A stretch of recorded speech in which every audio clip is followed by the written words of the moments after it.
हिंद साथियों, मैं प्रवीण आपका स्वागत करता हूं एक्सपर्ट क्लासेस 3.0 में। जैसा कि आप लोग जानते हैं, आज मैं लेकर आया हूं पार्ट 2, जिसमें आपको बताऊंगा कि अभाज्य संख्याओं से कुछ ऐसी महत्वपूर्ण जानकारी जो परीक्षा में अक्सर ही पूछे जाते हैं। तो चलिएगा, देरी ना करते हुए हम लोग क्लास को स्टार्ट कर लेते हैं।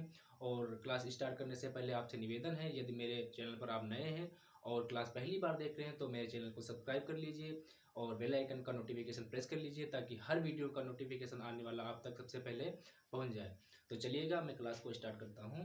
जैसा कि आप लोग जानते हैं, यहाँ पर जो सबसे छोटी अभाज्य संख्या क्या होती है, सबसे छोटी समअभाज्य संख्या क्या होती है, सबसे छोटी विषम अभाज्य संख्या क्या होती है, इकाई अंक की सबसे बड़ी अभाज्य संख्या क्या होती है, दो अंकों की सबसे छोटी अभाज्य संख्या क्या होती है, दो अंकों की सबसे बड़ी अभाज्य संख्या क्या होती है, तीन अंकों की सबसे छोटी अभाज्य संख्या क्या होती है, तीन अंकों की सबसे बड़ी अभाज्य संख्या क्या होती है।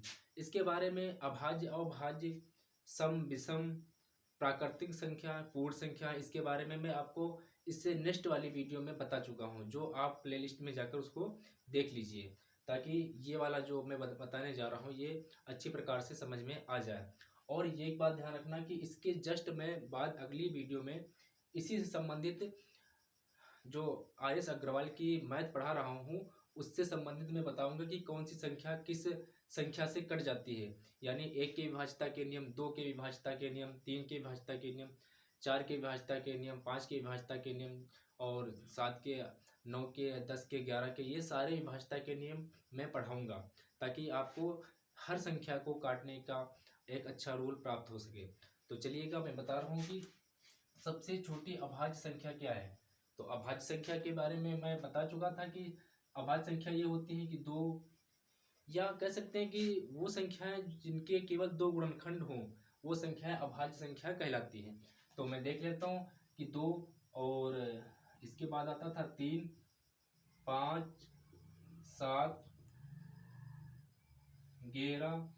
यहाँ पर ये सारी संख्याएं अभाज्य संख्याएं हैं। ये देख लीजिए कि अगर दो के गुणनखंड निकालते हैं तो दो के केवल दो ही फैक्टर बनेंगे, दो एकम दो, तो ये संख्या क्या कहलाएगी, एक अभाज्य संख्या है।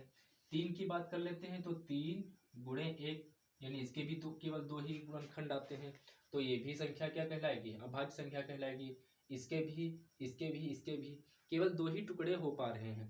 अगर यहाँ पर हम लोग 9 ले लेते हैं, मान लेते हैं कुछ लोगों को डाउट होगा 9, अगर 9 संख्या ले लेते हैं तो 9 के तो कई टुकड़े बन जाते हैं भाई, इसके भी टुकड़े बन जाते हैं। ये देखिए, तीन एकम तीन, यानी इसके दो से अधिक टुकड़े बन रहे हैं, दो से अधिक संख्या, यानी ये दो से ज्यादा संख्याओं से कट रही है, एक से भी संख्या से कट रही है, स्वयं से भी कट रही है, तीन से भी कट रही है। तो ये कह सकते हैं कि ये संख्या जो है ये अभाज्य संख्या नहीं है, भाज्य संख्या कहलाएगी, इसलिए यहाँ पर 9 नहीं नोट किया गया है। तो 2, 3, 5, 7, 11, 13, आगे ऐसे ही 17, 19 और 23, ये ऐसे चली जाएंगी आगे संख्या जो भी होंगी। तो यहाँ पर सबसे छोटी अभाज्य संख्या क्या कहलाएगी, 2। अब यहाँ पर एक नहीं लिया गया है। एक क्यों नहीं लिया गया, क्योंकि एक के तो सिर्फ एक ही गुणनखंड बनता है, और जो इसकी परिभाषा क्या होती है अभाज्य संख्या की, कि अभाज्य संख्या वो संख्या होती है जिनके दो गुणनखंड बनते हो, तो एक के तो दो बनते नहीं, तो ये क्या कहलाएगी, ना तो फिर अभाज्य में गिनती होगी और ना ही भाज्य में, इसलिए इसका दोनों में से दर्जा हटा दिया गया है, दोनों में से किसी संख्या में नहीं रखा गया है। तो एक को हम लोग ना तो भाज्य में रखेंगे ना अभाज्य में रखेंगे। तो चलिएगा, सबसे छोटी अभाज्य संख्या क्या कहलाएगी, 2। सबसे छोटी अभाज्य संख्या 2। सबसे छोटी सम अभाज्य संख्या, अब यहाँ पर सम विषम की बात कर लेते हैं। तो सम संख्या वो संख्या होती है जो दो के विभाज्य, दो से कट जाती है या दो से विभाज्य हो जाती है। विषम संख्या वो संख्या होती है जो दो से विभाज्य न होती हैं, वो सारी संख्या क्या कहलाती हैं, विषम संख्याएं कहलाती हैं। तो यहाँ पर देख लीजिए भाई, यहाँ पर दो से कटने वाली संख्या कौन सी है, एक तो ये वाली संख्या हो जाएगी, अगली सम संख्या है तो इसमें आएंगी नहीं। तो सम संख्या जो ऐसी संख्या हो वो सम भी हो और अभाज्य भी हो, तो 2 है। यहाँ पर इसका आंसर क्या हो जाएगा, 2 हो जाएगा। सबसे छोटी विषम अभाज्य संख्या क्या कहलाएगी, तो विषम की बात कर लेते हैं। तो यहाँ पर देखिए 3 सबसे छोटा है विषम में। विषम की बात करते हैं तो विषम में तो सबसे छोटा 1 है, लेकिन 1 यहाँ पर काउंटिंग नहीं किया गया, क्योंकि 1 ना तो अभाज्य है ना ही भाज्य है, इसलिए सबसे छोटी जो विषम संख्या कहलाएगी जो भाज्य हो, सॉरी अभाज्य हो, वो 3 होगी यहाँ पर। अगला देख लेते हैं इकाई अंक की सबसे बड़ी अभाज्य संख्या। अब यहाँ पर इकाई अंक की जो है सबसे बड़ी अभाज्य संख्या कैसे निकालें। इकाई अंक की बात कर लेते हैं तो इकाई अंक में क्या होता है, ऐसी संख्या है जिसमें केवल एक ही अंक हो, वो इकाई अंक की कहलाएगी। तो इसमें देख लेते हैं कि 2, 3, 5, 7 ये सारी इकाई अंक की हैं। यहाँ पर 7 सबसे बड़ी इकाई अंक की और 2 सबसे छोटी है इकाई अंक की। तो सबसे बड़ी इकाई अंक की कौन सी संख्या हो जाएगी, 7। 2 अंकों की सबसे छोटी अभाज्य संख्या क्या कहलाएगी, 2 अंकों की सबसे छोटी अभाज्य संख्या, यानी ऐसी अभाज्य संख्या बताइए जिसमें 2 अंक हो और सबसे छोटी हो। तो यहाँ पर देखिए इतने में तो 3 अंक है, इसके बाद 2 अंकों की स्टार्ट हो जाती है, जिसमें शुरुआत में ही देखिए लिखा है 11, यानी पहली संख्या 2 अंकों की कौन होती है, 11 होती है। तो 2 अंकों की सबसे छोटी संख्या कौन हो कहलाएगी, 11 कहलाएगी। तो यहाँ पर इसका आंसर क्या हो जाएगा, 11 हो जाएगा। 3 अंकों की सबसे बड़ी अभाज्य संख्या, 2 अंकों की सबसे बड़ी अभाज्य संख्या, तो सबसे बड़ी अभाज्य संख्या क्या होती है, 97। 97 ऐसी संख्या है जो किसी से नहीं कटती है। 97 के आगे जाएंगे तो 98 भी होती है, 99 भी होती है और 100 भी होती है। अब ये सारी संख्याएं किसी ना किसी के पहाड़े में आती हैं या किसी ना किसी संख्या से कट जाती हैं, तो ये संख्या सारी क्या कहलाएंगी, भाज्य कहलाएंगी। ये अभाज्य संख्या नहीं है, तो इनको हम लोग भाज्य में नहीं काउंट करेंगे, अभाज्य में नहीं काउंट करेंगे।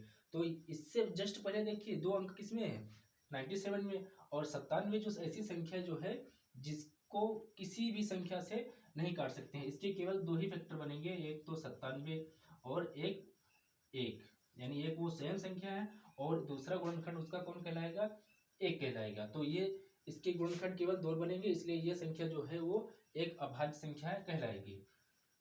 चलिएगा अगला देख लेते हैं कि 3 अंकों की सबसे छोटी अभाज्य संख्या क्या कहलाएगी। तो 101। 101 ऐसी संख्या है जो किसी के पहाड़े में नहीं आती है, या कह सकते हैं कि किसी के पहाड़े में नहीं आती है किसी, और ये एक अभाज्य संख्या में गिनती होगी। अगली देख लेते हैं कि 3 अंकों की सबसे बड़ी अभाज्य संख्या क्या कहलाएगी। तो 3 अंकों की सबसे बड़ी संख्या 97, 997 कह सकते हैं, यानी 997, 997।